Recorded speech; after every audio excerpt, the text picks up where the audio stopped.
Everybody. I'll start again. Good evening, everybody. On behalf of the Socio-Legal Information Center and the Center for Constitutional Rights, I take great pleasure in welcoming you all back to our continuing lecture series, Disability Rights and the Law. Before I introduce our lecturer, I would like to take a moment to lay down some guidelines we could all observe for today's lecture. So if you are speaking today, please keep your camera on and speak slowly for the benefit of the sign language interpreter while looking at the camera. And I request everyone to please type your questions out and share them there in the chat box, which will help me take them up at the end of the lecture for the question and answer round that we will have. And I also request everyone to please remain on mute throughout the session. And now, on behalf of CCRI, I take great pleasure in welcoming our guest lecturer for today, Ms. Poonam Natarajan. Poonam ma'am is one of India's pioneers in disability rights. So she founded the Vidyasagar Society as far back as 1985 out of a garage in Chennai. And today, the society runs several programs, including early intervention, special education, therapy, training, and creating opportunities for disabled persons. In the past, Poonam ma'am has also been the chairperson of the National Trust at the Ministry of Social Welfare. In this role, Poonam ma'am was engaged in making disability policies, legislations, and programs which were rights-based and people-centered. Poonam ma'am has also authored a book and received many awards for her work in the field of disability. So without further ado, I welcome Poonam ma'am to deliver her lecture on independent living and living in the community. Over to you, ma'am. Thank you. Thanks a lot. Thank you. And good evening, everybody. Yeah, it's a real pleasure to be here. Rajiv and I have been for so many years working together, and nice to do this talk for the constitutional rights. This is living independently and living in the community. There are two parts, because they have kind of the UN Convention for Rights of People with Disabilities. They are it's the Article 19, which is about living independently in the community. And it kind of is the most intersectional article in the UN Convention. And actually implementing, making sure that this happens of independent living will be really a full implementation of the UN Convention. So basically, the independent living, there are two parts of this article: independent living and living in the community. And we've got to first unwrap both these before we start talking about anything else. But just a few words about the UN Convention, because the UN Convention has been a really path-breaking document, so to say. One, it does a total paradigm shift for people with disabilities. And second, it's the only treaty in the UN which was worked out by the primary stakeholders themselves. So the UN, it's very important because people with disabilities have kind of made it. So everything, all the aspirations within the convention, and for which were later, our own act was harmonized with it, are basically voices of people with all disabilities, all the different. So there's a whole wide range of people we're talking about. But as far as living in the community is concerned, they talk with one voice. And that's because the paradigm shift it brings into the lives of disabled people, because we all know, I don't think I need to elaborate too much, but just to say that disability has moved from, the UNCRPD plays a very important part to move it from thinking of people with disabilities as beings of charity to beings subjects with their own rights, subjects before the law. And so therefore, this whole paradigm shift has also impacted what was earlier the institutionalization of people with disabilities and making them totally invisible. People with disabilities from the cradle to the grave were kind of left away in institutions. And we all know the horrific stories of institutions and how they, there was this over all over the globe actually closing down of institutions and deinstitutionalization has been talked about, and that has been done. But that is what Article 19 really reaffirms. It talks about one is living independently. Now, in India, many people get very worried about this word independently. No, I don't think. The families get worried and they're so overprotective, and they say, my child or my child who's also an adult cannot live independently. So what does independently mean?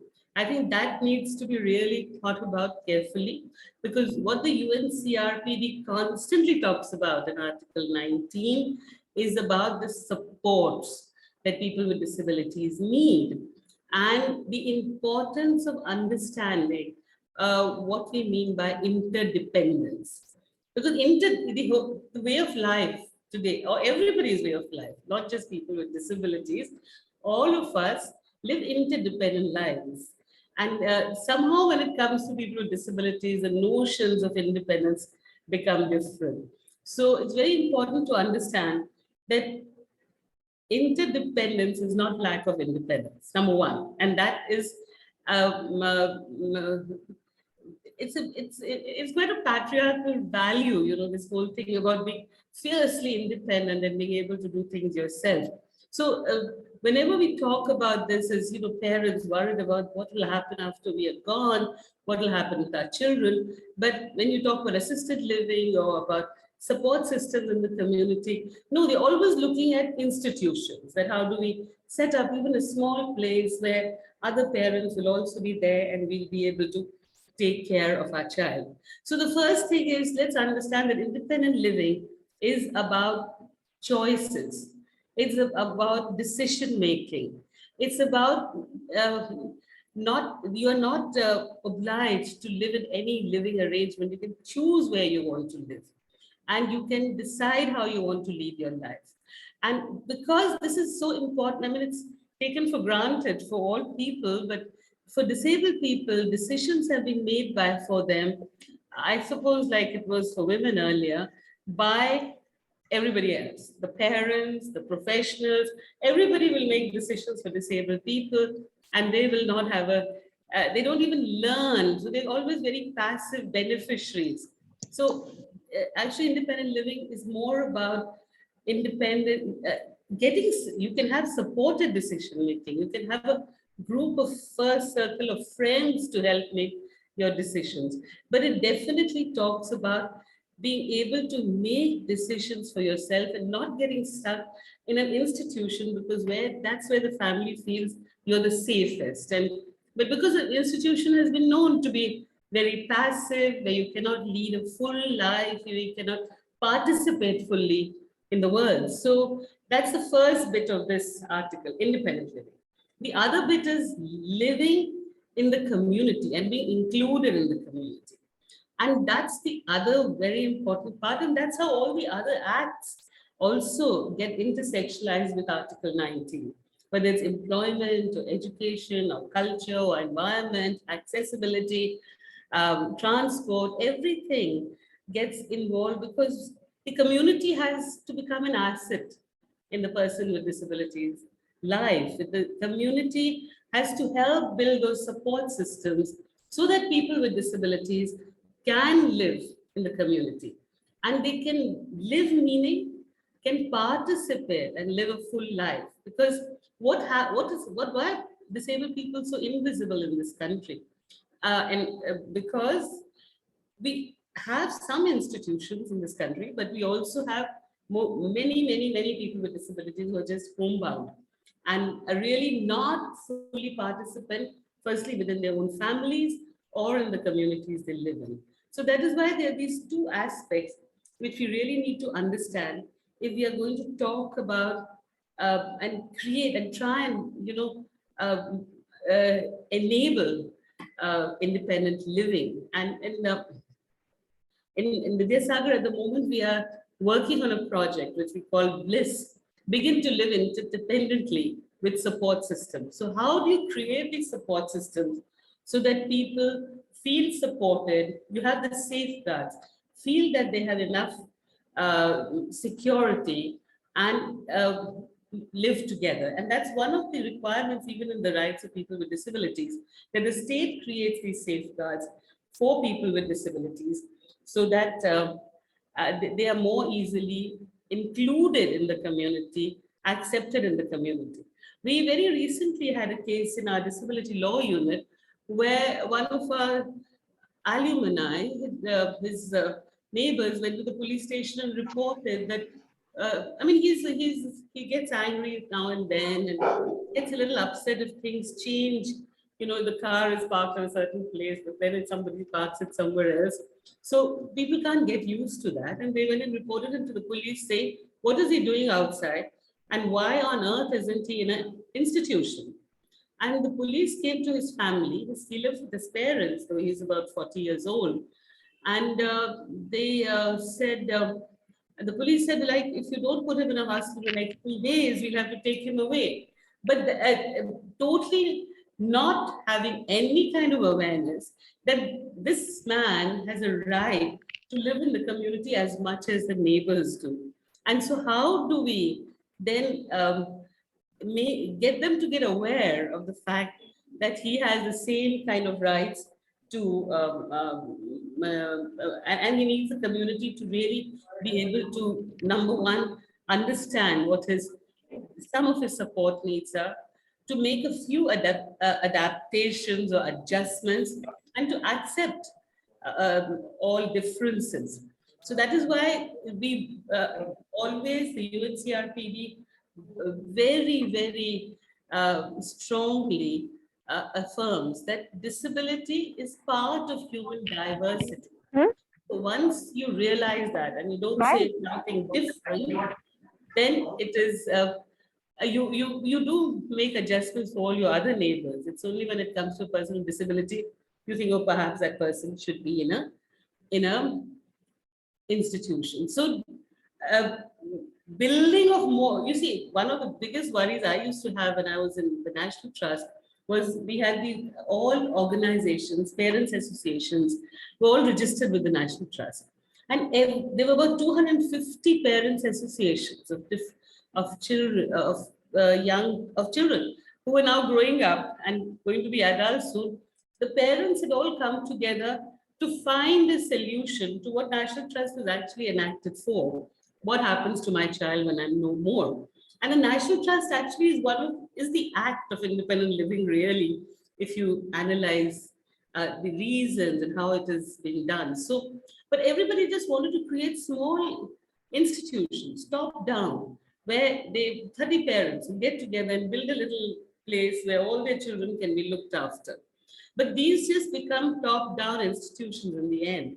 And it's very difficult to actually get families to understand that there are many, many other alternates which we need to create and have a kind of a range of alternates which people with disabilities can take. And so, but these alternates need you to lower barriers, not only in physical accessibility, lower barriers in the environment, of course, in attitudes, cultural barriers, education, employment. I mean, there are a whole host of barriers which are in the way of people with disabilities really realizing their right to live in a secure and safe environment in the community and to be accepted in the community. So that is why we've got to start many times right at the beginning. And, like look at the whole paradigm shift that has happened in the disability sector and see how we can work towards breaking down these barriers so that this Article 19 actually becomes a reality. And for the lawyers out there, I think it's very, very important to understand, because every day as people are coming out or getting jobs or getting more visible, there are cases which impinge on Article 19 very much. So I just want to go back to a little bit of this understanding, because you see, why can't you get accepted in the community? Because traditionally, we have this social role valorization program, which is about the good things in life, which is about how do you make people with disabilities have valued roles in the community so that they are treated on equal basis with others, which is a big issue, which is what doesn't happen, which is because there's always this feeling that, oh my God, you have people with disabilities have lower capacity. If you look at the stories, even which are coming out today in employment, even in disability, getting a disability certificate, how the doctors treat you, they treat you as if a disabled person has very, very low capacity. And there is no expectations from the person with disability, cannot achieve anything. So these are kind of entrenched attitudinal barriers. So these have led to, if you look at what in SRV, social role valorization, they look at what are the valued roles of all of us who live in the community as daughters, sisters, wives, brothers, husbands. And so our roles are valued. And what are the things that are valued in the community? It's about, how well you earn. It's about, are you living a healthy life? It's about how good looking you are. It's about how youthful you are. Just one second. Yeah. It's about how independent you are. It's about how productive you are, or how you can live. How pleasurable is your life? How little. Whether you have, is it free from suffering, as we say. But when you look at the disabled people, if you look at all these values which are valued in terms of people with non-disabled people and in the community, then disabled people are extremely just the opposite.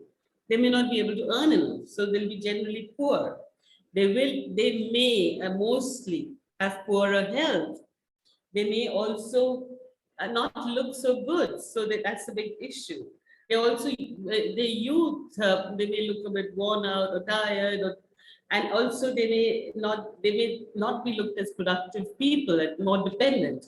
So we are actually, when we work on living independent living, we are actually walking across, against this entire mindset in the community of what are the valued roles of a citizen, of a person in the community, and disabled person to be able to help them to get a valued role so that then they can become part of the community. That is important, and that is the big struggle actually in the disability sector. Also legal capacity. I mean, if we look at Article 12, which is, all people are equal before the law. The person with disability is many times not considered to have full legal capacity. The UN Convention very fairly and squarely talks about full legal capacity. But what happens? What happens with people with disabilities is that many times others take decisions for themselves. This whole, which I'm sure you've already done, because you've done Article 12 in your first lecture, this whole regime of legal guardianship. The National Trust Act is about legal guardianship. And so everybody thinks that a person with a developmental disability, especially with mental illness, that is a psychosocial disability, with an intellectual disability, multiple, whatever, should have a legal guardian because they do not have the capacity to make decisions for themselves. But the UN Convention very squarely talks about total legal capacity for each person.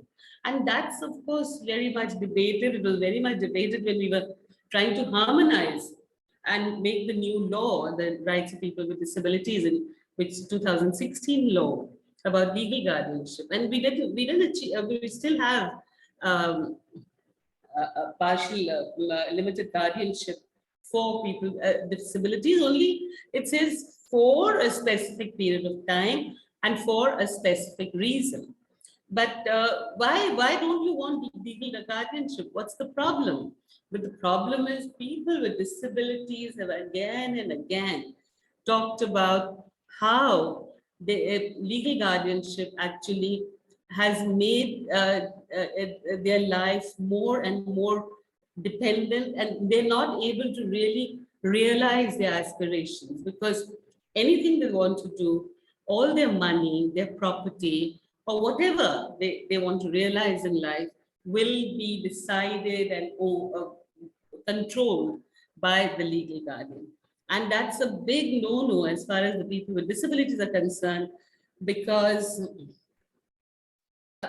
they feel that it impedes in their way of living a full and participating fully in the community and leading a full life and really finding their potential and taking risks, doing different things, finding out what kind of work they want to do. Some of them may not want to do the jobs which their parents or later legal guardians want them to do. They may aspire to do other things, and it's so difficult for them. They need transport, they need support to get there. But many times we've had stories of legal guardians saying, no, I'm providing you food, I'm providing you a house, you got a fan, you got a TV. Why on earth do you want to go out and work? There's no need. I can't take the trouble of getting you transport and whatever it is. So legal guardianship is something the people with disabilities are very wary of. What they want is they need a support circle, like all of us. None of us actually are totally like islands. All our decision making happens through a support system. We may go to different friends, relatives, sisters, brothers, siblings, whoever we think for different aspects of our life. And that's how we create a support circle around ourselves that we call the first circle of friends. Now, the biggest issue with people with disabilities is even when they go to inclusive schools, even when they go to colleges, somehow building up relationships has been a big uphill task. Sustainable friendships has been an uphill task. Because once again, because of the attitudinal barriers, like I can tell you a whole lot of stories of students from Vidyasagar also, like who go to inclusive school or to college. The story of this young girl who was in the classroom, and then she met her classmate in the corridor, and she's a wheelchair user. So in the corridor, she said hi to her friend, and her classmate was not yet her friend, and her classmate said, can I help you? She said, no, I just wanted to make friends with you. I'm just saying hello. And that's a no-no. She couldn't understand why a disabled person wanted to just say hello. They always think you need to help, and that's about it. But to have a relationship and therefore build your support circle is a big challenge. And therefore, when we talk about supported decision making, there are the RPWD talks about the state creating, trainings and independence and how to build these support circles. But nothing like that has really started in this country right now. We at Bliss are trying to do a little bit, but it's very, very hard. It's very, very hard because when you take adults with disabilities, they've already lived for 25 years or 20 years, 30 years, and they've not been able to create these relationships or build for themselves a support circle. And then when you think about living independently in the community and having this first circle of friends who will support them, there are actually not many circles. You can only go to the duty bearers. You can go create awareness among the government servants, among the disability, DRDO, the disability, district disability officer, the police, the lawyers. That needs to be done. But at the ground level, to have friends and a social life and to be accepted and understood as a person with strengths and weaknesses, with needs, a person who can give and take, has not yet happened. And that's what's really, really sad. So people with disabilities still regarded as, even when they live with their, in the community, in their families, they still, you have to really cajole families to let them be part of a group decision making. You really have to cajole parents to let their children make decisions, make choices for themselves. Parents, of course, are overprotective of their child. It's a normal, natural thing when your child, especially, may not be able to do things which other people can do. So it takes a great amount of understanding and letting go, which doesn't happen so easily. And so people with disabilities have to fight a little bit of a harder battle to really get there. And say I want to do a certain profession, and the parent says, no, why do you want to? I'll get you a job as a clerk. Why do you want to be a journalist? We had this young boy whose family just insisted. He's brilliant. He wanted to be a journalist, but he's on a wheelchair. They said they've never seen a journalist on a wheelchair. I mean, come along. How can you be a journalist? And they got him they had little connection. They said, we'll get you a job as a clerk. He did his master's, a young man with cerebral palsy. But then we had to fight that battle. We had to get him, and he wanted to go into college, a journalism training, and then now he's on a sports desk in a newspaper. So, but you have to, if I guess it's the same as women had to fight very hard. But so legal capacity is a big area in independent living, which I think we need to keep in mind and see how we can really help to realize it. The other areas, though I said intersectionality, all the articles of the UN Convention are part of Article 19, really, whether it is health or education. But accessibility is something I would really like to flag, because if people with disabilities have to get up and get there, life has to be more accessible for them. So what do we mean by accessibility? Because it gets left in the end to ramps and rails. And ramps also, which the gradients are so bad that actually they're not usable. So we have to understand physical environment is one accessibility. Definitely it is needed. And we need to understand what universal design is. You have the harmonized guidelines now. Builders have access to it. There has been enough talk about building more accessible environments. There's smart cities coming up, but physical environments becoming accessible totally to all people with all disabilities, whether they're wheelchair users or people with visual impairment, is a big issue still. Transport, we all know public transport.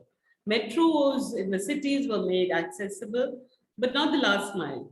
People could still not get to the metro station, and from the metro station, get to their place of work.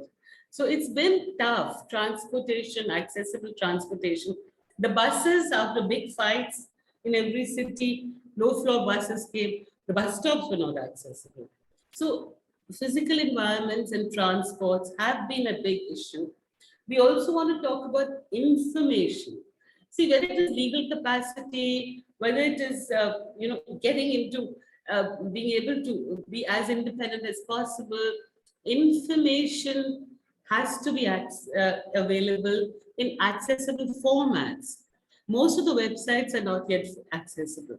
In fact, there's constantly activists have to keep on working towards websites becoming accessible. So information is not always accessible to people with disabilities. And websites is one example. Plain language material for people with intellectual disabilities is very rare to find in this country. Also, so whether it's Braille, whether it is plain language, whether it is AAC, that is alternative augmentative communication through pictures, or any other accessibility. Ma'am, I'm so sorry for interrupting you. Can you hold on for a second? Somebody is ringing my bell. There's no one at my house. I'm so sorry. Okay. Yeah, I'll wait, Ananta. Don't worry. Yeah.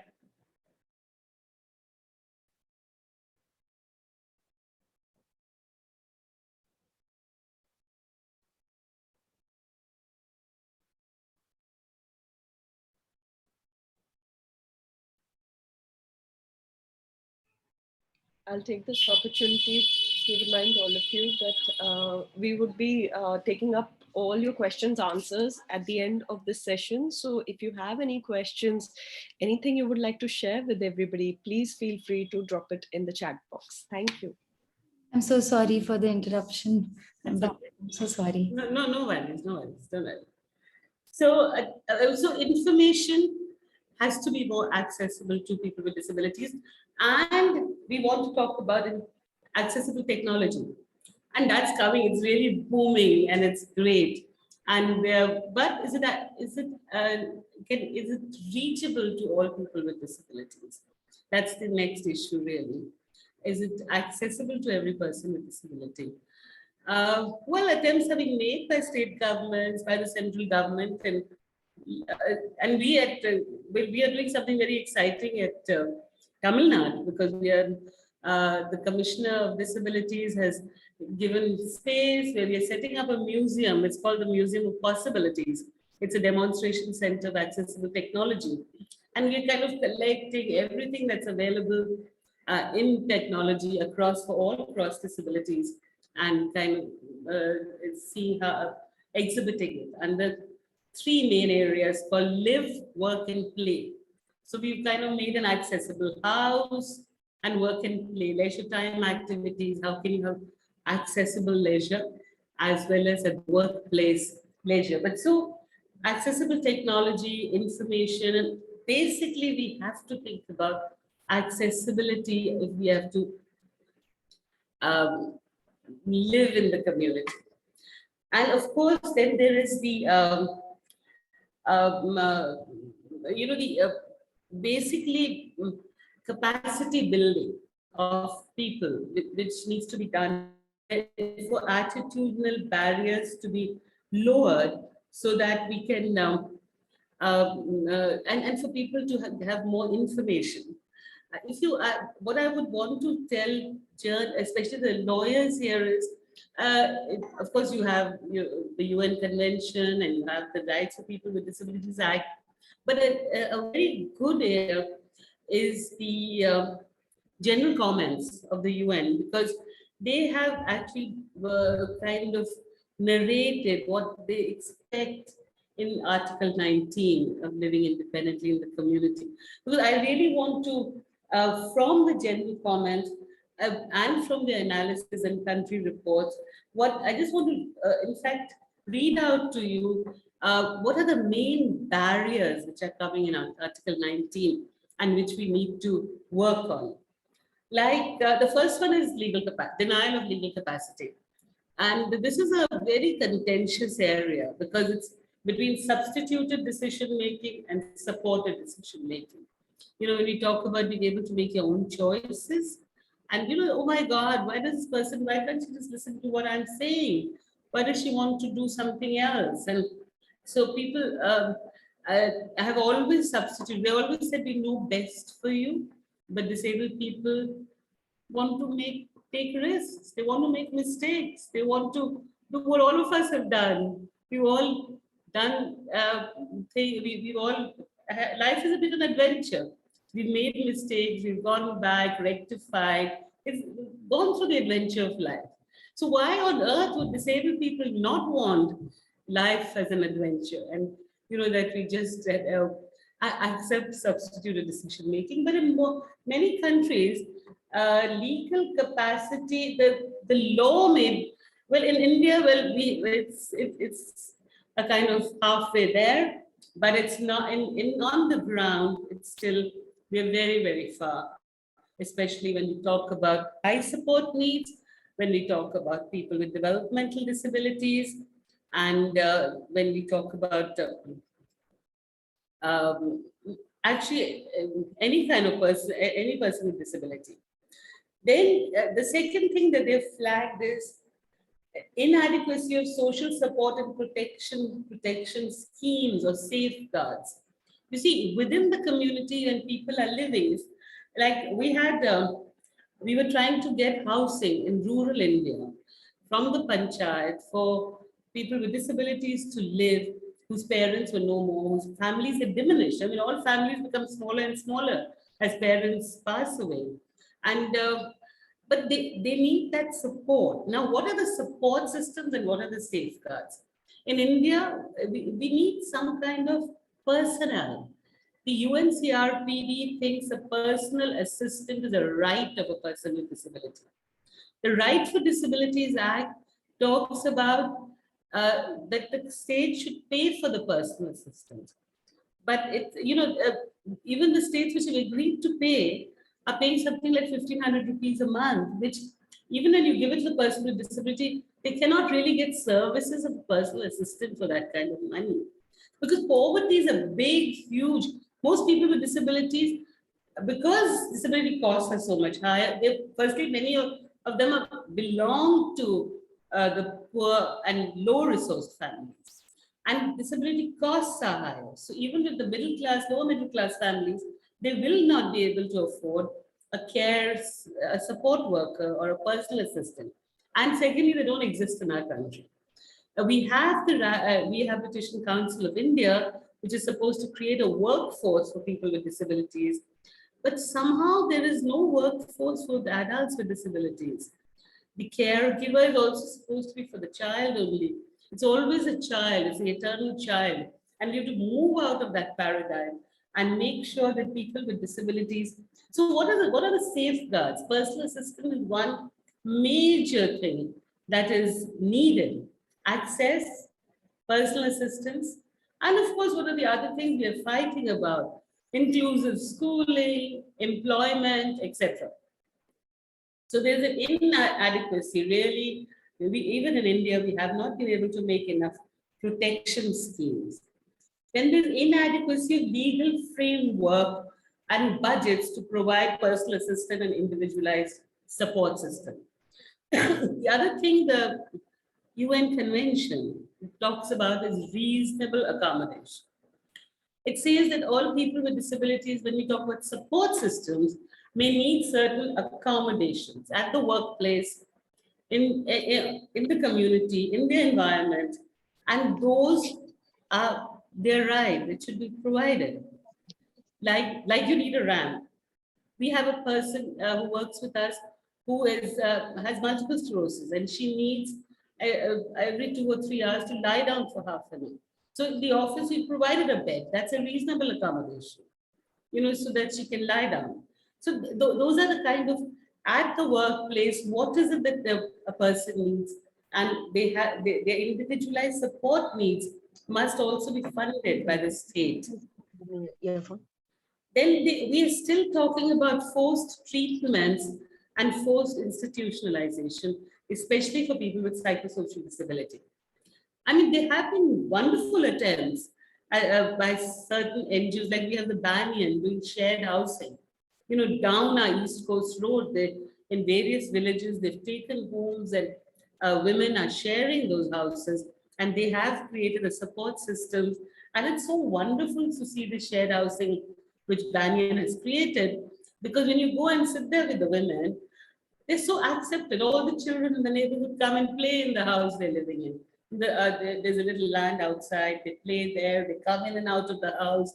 They talk to these women, and the women have got kind of totally included and integrated in that community. And that's just, we've been able to create 1 or 2 examples, but generally we are still locking away people in institutions. I mean, we were in. Rajiv and I were both working towards it in this. In Delhi, there's this huge place called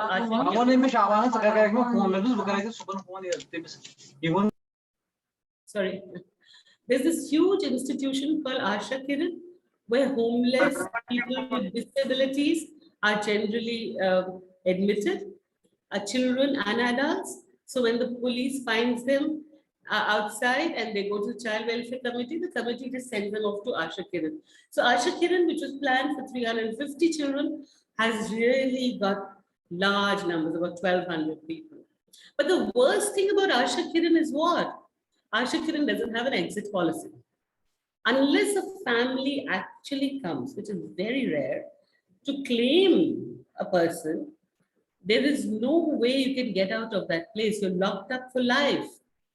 Just because, and many families, abandonment of people with disabilities by families. They always think Ashak is a great alternate, leave them somewhere on the road and the cops will take them to Ashak. So institutionalization like this is growing, and this is what we need to actually find different alternatives for, and a range of alternates. And this is what we need to, we want to close down institutions and get people out into the community, living in the community, like I gave you the Banyan example. So this forced institutionalization is still a reality, and forced treatments. And that's a big struggle. And there is not enough, there's no policy on deinstitutionalization really. There are no strategies worked out. There is one there's Keystone Foundation, Keystone India, with Hans Foundation is working with Uttarakhand government in one or two Nari Niketans to slowly bring out women, and they're also going to work with government of Tamil Nadu. But these are very small examples. There are no real national strategies on how do we close down institutions and look at alternatives. And deinstitutionalization is not only about closing down an institution, because that will be mayhem. We have to create support systems and safeguards and alternates in the community. And that's what is being flagged really by the UN committee, that has not really happened, and we need to think about how to do that. So also, of course, I've already talked about the negative attitudes which are preventing independent living, because one is about low capacity and how can they live independently. And the other is about not feeling secure to live independently. And even if you want, and not having that support system, or not, suppose I want to move into create a shared housing or a group home, as we call it. I'm not able to, because I don't have that relationship. I need a caregiver. Everything is for me, my teacher or my mother or my father. So it's very difficult to really get out there and start, to really be on your own. And of course, people with disabilities in India are not supported, but the pensions are so low. I mean, they of course vary from state to state. In Mizoram, you get 100 rupees a month. The highest is in Telangana, where you get 3,500.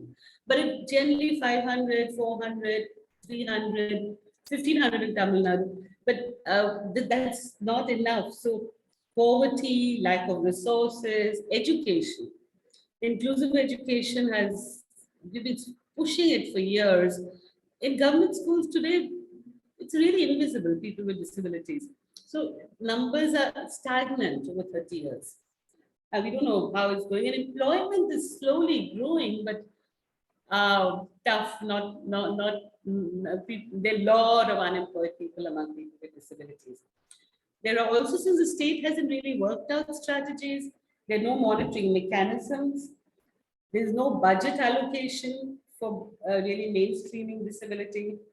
And of course, people with disabilities have unequal chances from state to state, or even from district to district, because there's so much of disparity of what supports they may get. And most of the supports actually come from the civil society and CSOs, who, if there is somebody, they're also person specific.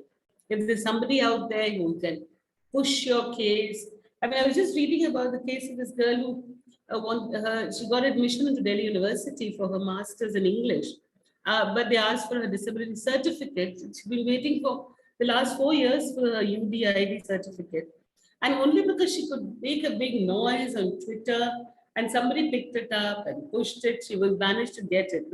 But otherwise, even to get a disability certificate is a long struggle. So they are only about half, a very small percentage, more men than women who have managed to get disability certificates. And unless you have a certificate, which is such an arduous journey to get that certificate, and now you have to get a UDID, it's very complicated. You don't get your pension, you don't get any of your entitlements, You don't get reservation for your job. So everything, you admission in colleges, you don't get any entitlement without that certificate. So the big issue really is the certificate, the disability certificate, and it is so medical. The Ministry of Health and Family Welfare is so huge and has so many issues. Actually sitting down and thinking about how to reorganize certification for disabled people as something that is not a priority for them at all. So, it's a very, very large net. People just get left out of it and do not get anything in the disability certificate. So, these are the many issues for living independently in the community. Number one, being included in the community. So with this, what we are trying, I just spend about 2 minutes on that, because what I've done is I've kind of, there are 9 pillars which we want to work on, and we're working on about 4 of them right now. One of them is what we call accessibility and reasonable accommodation, because we're working on accessible housing. And that's another area, because everybody talks about only public spaces to be accessible. And wheelchair users and even other disabilities find it very hard, sometimes in their own house, to reach their kitchen, or to use their kitchen, or to learn how to cook, or open their fridge, or even whether they need to go to the toilet. So accessible housing is something we haven't yet, the country is not yet thinking about, but at Vidyasagar, we've done a course which we set up a team called TARA, Team for Accessibility and Reasonable Accommodation. So accessible housing, accessible workspaces, accessible transport is something that we're trying to do. Then the other pillars, of course, employment, working on workforce, like caregivers, job coaches, independent travel trainers, helping people to, we also have one of our pillars is called trust-enabled decision-making. Now, there are a lot of middle-class parents who have saved a pot of money, who want to set up a trust for their child. But they choose trustees who are their age, their siblings, their brothers and sisters. We're trying to build some kind of a support circle nearer the age of the person with disability, to see if that kind of a trust will help to build a supported decision-making circle really for that person. Haven't got very far with that yet, but it's something that we are working with. And of course, the other pillars are leisure and employment, and working with that's it. That's about it. And therapy. Yeah, I'm sorry, maintenance therapy, and because rehab. One thing that's a big issue in our country, even for disabled people, is most schools, NGOs, where most of the services are available, only think of children, and adults don't get any therapy really. Rehab is an area which is, constantly support is needed, new assistive devices are needed, people get more issues, more problems, may lose certain skills, may need certain assistive devices. But to get that in this country, as you grow older, is tougher and tougher. Your seating changes in a wheelchair. You need a seating clinic to keep working on your seating. There's no such thing in this country. And that's what BLISS is doing through its maintenance therapy pillar, is really putting rehab for adults, especially with developmental disabilities, and with, of course, muscular dystrophy, or with multiple sclerosis, or any wheelchair user, or the elderly, to help them to really, with their age, to get the supports that they can lead a better quality of life. That is our main thing, is to find that support which will help them to lead a better quality of life. And the alternate for people is private clinics, which is a big issue, basically, because private clinics of therapists and teachers, most of them are kind of a rip-off, because they charge a lot and people can't really afford to go to them, and very rarely do they get a good relationship with a good therapist, and how much they charge and things. So for adults, that was one big, when I did a need assessment of what adults with developmental disabilities need, maintenance therapy was one big area. So that's also a pillar in Bliss. So that's just a project that we are trying. And it was basically from my experience at National Trust, where I found the answers were so difficult because everybody was looking at only very setting up these little mini institutions, which are so top down, and parents just taking control of the lives of adults with disabilities. So this was with that experience, I wanted to at a micro level try out something which could become maybe in a couple of years an example of how community supports can be set up. And it's also because when Asha Kiran, the case for Asha Kiran went to court, the judge said, well, look, show me something that you call, you're saying, okay, they should not be an institution and they should be in the community, and show me where it's happening. How is it happening? I want an example. And we had no example to show. So actually, it was from that experience and the host of residential facilities that we were trying to create in the National Trust, that at Vidyasagar, we think, and let's at a smaller micro level see whether we can create some kind of a model. So that's what we are trying to do within the Paramedical 9 team. Thank you so much. And any questions? Thank you so much, ma'am, for that lecture. It's one thing is that it is an eye opener, but everybody, am I audible? Yes. Okay. Yes, ma'am. Okay. Thank you. So I was just saying, thank you so much, ma'am. That was an eye opener on so many levels, but even more importantly, I think it's going to help us all look within and understand, when you spoke about lowering those barriers, those attitudinal barriers, and all of us carry it, all of us without exception. And your own story, ma'am, how you have overcome your own, your journey is so inspiring that you yourself have a disabled a person with my son had a disability. Yeah. And how you've taken that and built that into a life transforming journey. So thank you. One question from Webavi here, and before I take that up, I'm going to request everybody else that if you have any questions, please put them on the chat box. We'll take them up. So, ma'am, Webavi is asking if there is a way to get supported decision making legally executed in India, if that's been tried. Yeah, I wish. I mean, I would ask your lawyers about that. Is it possible? Because that we would love. That's what our trust enabled decision making. The TEDS, as we call that pillar, is what we are trying to do, and we are working on one family at a time about this. Whether we can put it in trust first of all. And of course, supported this is how do you have to build some model? How do you do it? I don't know.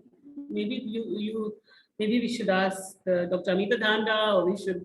I mean, all the lawyers out here should think about it. But I think it's really necessary to be it should be accepted rather than it's between substitute, because the arguments are always no you need substituted decision making, not supported decision making. So that kind of arguments have to first get resolved, and I don't know the answer really, but I think the legal people will have to find that. Sure, ma'am, you have actually given all of us lawyers a lot to think about also, the forced treatment and the forced institutionalization, which we've just accepted as a norm. We know that it happens, so you've just accepted it as a norm. So you've actually given us a lot to, think about and really work on.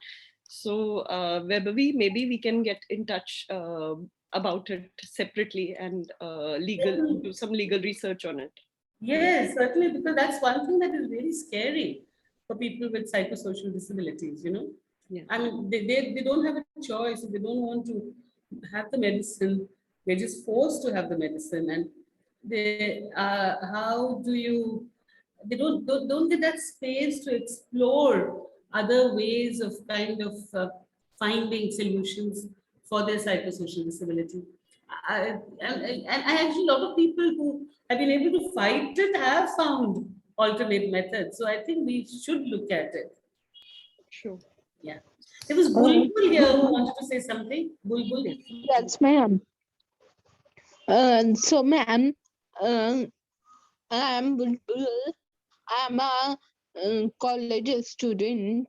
So I requested, even my seniors also requested to our principal for building them according to reasonable accommodation from ground floor to fourth floor, because in our college there are uh, four, you know, we have four floors, and it's very difficult to, you know, climb the stairs, even for me, because yeah, I know I have some sort of vision, but I'm partially blind, and I have multiple disabilities. As I have retinitis pigmentosa, and with it, I'm suffering from cerebral ataxia. It's a neurological disorder. So, what could you suggest in this matter? Yes, which university or college, wherever you are, what's your name? Ma'am, Bulbul. Your name is your Bulbul, is it? Yes, ma'am. Yeah, hi, Bulbul. Yeah, the thing is, it's always a struggle to be this reasonable accommodation that we talked about, that you want to come to a floor which is, you want to come from the first floor to the ground floor, isn't it? Ma'am, from ground floor to fourth floor. Okay. So whatever, this is always the two, three issues when you have a special need. One is your authorities, the duty bearers who have to make it happen for you, have to understand your disability. They have to understand what is reasonable accommodation. And that is what creating awareness is all about. And they have to understand that it is your right, as far as possible, to get the place which you can which you can access easily. And if they cannot change your classroom, they have to find an alternate way for you to easily access that classroom, you know. So that is what you'll have to get support to get them to understand disability and reasonable accommodation. And that's why we're all here, really, to think about how to create that awareness, how to create that sensitization, especially in the community and among duty bearers. So I would really urge you to just get up and look around you and see who are your supporters who can help you to go to that principal of your college and talk about this or write about this. If you have a newsletter or a magazine, you have to make a noise about it. Otherwise, it will never happen, Bulbul. You have to. Ma'am, even me and my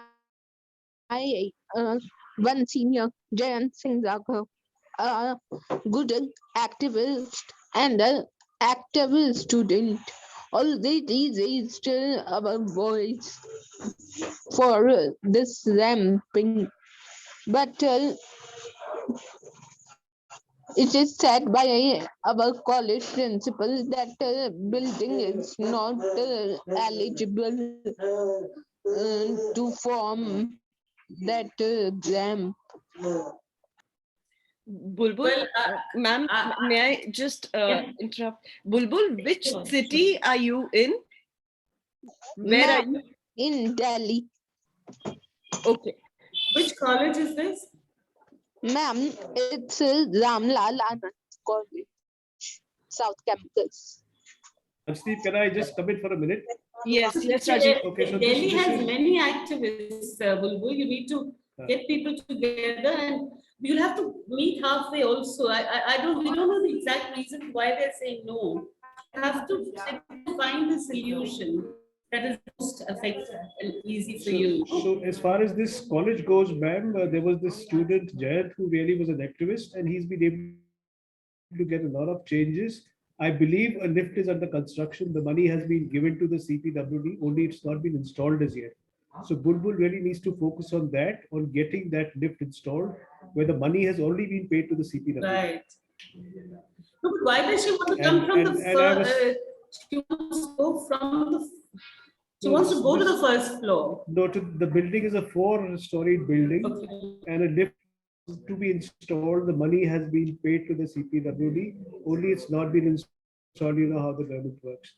So her focus has to be largely on getting more students like her to get together and push the principal to ensure that it's installed. Yeah. This we will be sort of completely sort of aware of this matter because of Jayan. Right. Is that Rajiv? Yes, that's right. Yeah. So Rajiv, please help her. No, but I still haven't understood.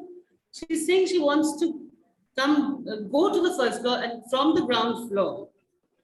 Actually, the classroom is in the first floor. Yeah, it's a 4-story building, so there are classes on the 4th floor as well. Her concern is basically how she goes up and down. And most of the Delhi University, colleges, it's not that all your classes will be held in one classroom. You have to travel up and down. So at least the newer buildings have come installed with the lifts, but this issue remains in the older buildings. Yeah, it's a big issue. I think you just have to create a big noise about it. It'll get done. Right. Thank you so much, Poonam ma'am. Thank you, Rajiv sir, for helping out. Thank you. Bulbul, were you saying something? Yes, ma'am. Ma'am, actually, our college has already installed a lift in 2019, but still there's problem in that lift. Whenever there's a rainy season, it get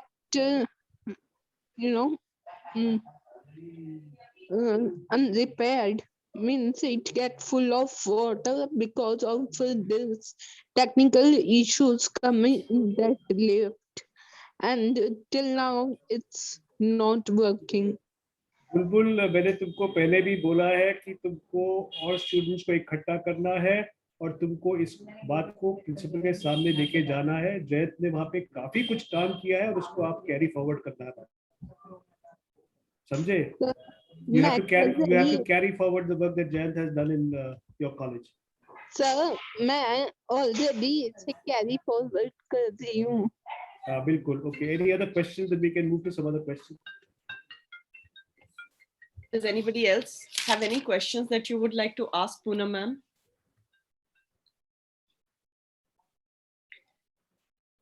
Ma'am, I have a question, and I think since you are ideally placed to answer this question, that when we speak about building relationships and supported decision making and everything, so there is and you're talking about lowering the attitudinal barriers, so I face this issue with my own self because I also have a family member who faces psychosocial disabilities, and it is every time that the decision making is happening on his part, it is extremely difficult for everybody, so because there are at times there are effects of that decision making, so how do we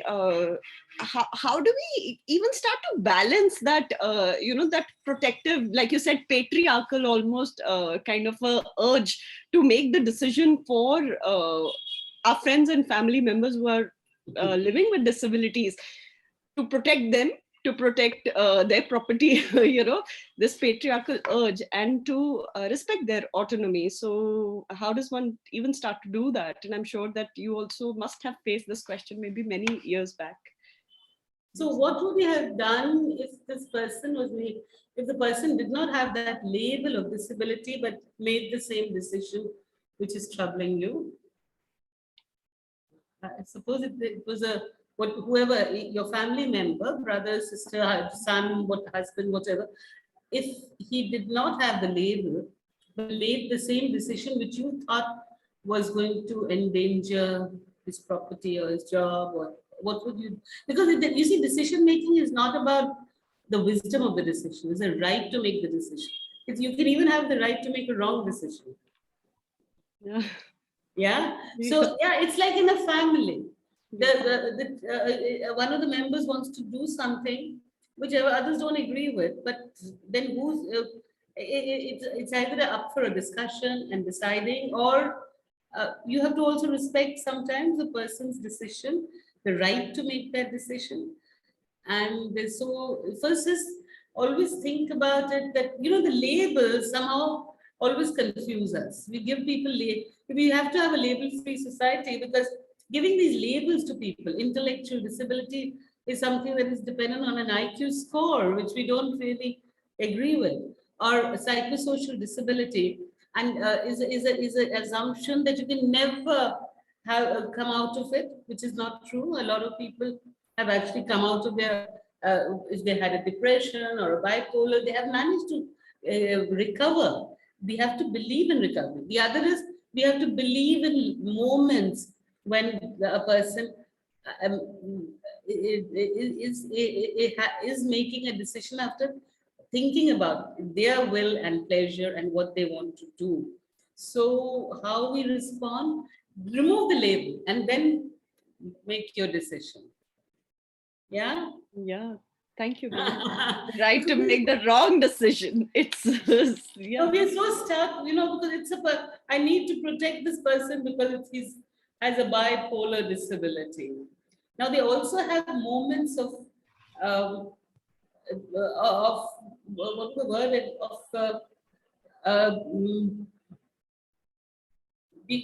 moments of not being stuck with their depression, or they can make a rational decision for themselves. But the other thing is, you may not agree with it. Like if I want, I have a pot of money and want to spend it on just traveling around the world, but you think it's a stupid idea because I'll have nothing left at the end of the day. That's your thinking. But I, as your family member, may want to do that with my pot of money, no? Thank you, ma'am. Is there anything else? Yeah. Was someone else asking a question? Did I? Yeah, I can see Monica saying, yeah. Yes, please. Hello, can you hear me? Yeah. Hi, Pudi. So it is, first of all, wonderful to be on this thing where I can hear my loving sister, my elder sister, and my other sister is also there. I can see Preeti is there. I am a clinical psychologist, for those who don't know me. And Poonam was talking about labels right now, a short while ago. And so this is what I also tell them. You see, when we talk about MDP, say manic depressive psychosis, this is really for to understand it in a way where doctors and others who are dealing with it, they can easily relate with that. Okay, we are talking about this issue. But when you come down to the family, I think start taking what are the difficulties the person is having. And like she said, now manic depressive psychosis, you can have phases of normalcy in between. And that is when the person may be able to contribute to his decision making, right? So it is just a little delay in certain things, but I think the person should be given an adequate, opportunity to make his view. And once he understands, he comprehends. No, whatever the decision, you can't be the judge. Either No, as we are not judging. No, we are not judging. We are not judging at all. Now, whatever he decide, according to him, that is the best, right?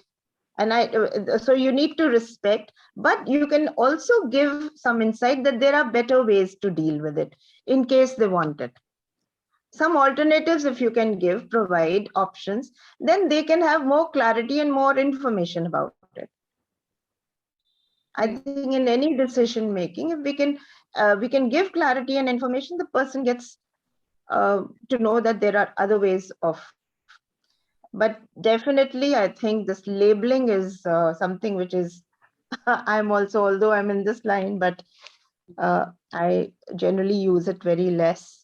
When I talk to family members or others, I always tell them that for you, don't go for the label, just tell us what is the difficulty and how we can help or rehabilitate the person in a better way.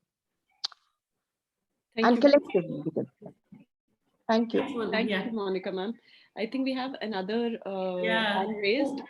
Mr. Javed Ahmed, you wanted to ask a question? Yes, please. Please go ahead. Good evening to everybody, and my huge honor for Miss Poonam Natarajan. She has been our mentor. She has been our guide. She has really worked for the disability sector, and today she gave a very motivational lecture. And I don't have question, but I want to say that most of the people here are having the law background or some connections with the courts and other things. And I just have a request that every one of you should have thorough knowledge of Disability Act, Rights of Person with Disability Act, and then you should utilize it for the safeguarding of rights of person with disabilities act. And a number of challenges are there, even for education, employment. Just our one of the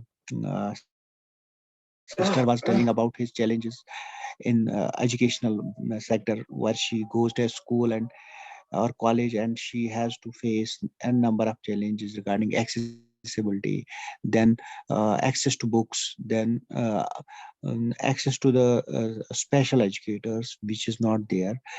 And actually we should at least do something, because there is a lot of interdependence, and every professional has a role to play for the safeguarding of rights of person with disabilities. And the law background people have a lot of equipment with which they can fight for the safeguarding of rights of person with disability. Education, accessibility, and employment are the three key factors for which we should collectively fight and give rights to persons with disabilities, and so that they can live an independent and dignified life. For Poonam Natarajan, I will say, please continue this. You are always leading this sector, and you should lead it till you exist on this earth. May God bless you and give you more. And Thank you, Javed. Thanks a lot. Nice to hear you. How's everything in Kashmir? yes, it is good now. Along with the climatic conditions, we are leading towards the prosperity. That is great. Nice. So thank you everybody for joining in today. Thank you most of all, Poonam ma'am, for taking out this time and talking to us about all of these issues that we're going to reflect upon, both individually as well as a as an organization which aims to fight for the rights of people, all persons. So thank you so much for joining us today, ma'am. Thank you. Thanks. It's been a pleasure to be here. Thanks a lot. Thank you, Poonam ma'am. Great having you. Thank you. Thanks. Something Thank you, everyone. to work together. Yeah. Yes, Disha. Thanks a lot. Thank you, Mona. Thanks. Thank you, everyone. Have a nice evening. And we shall see you for our next lecture on disability rights and the law. Thank you. Thanks a lot. Thanks a lot. Bye.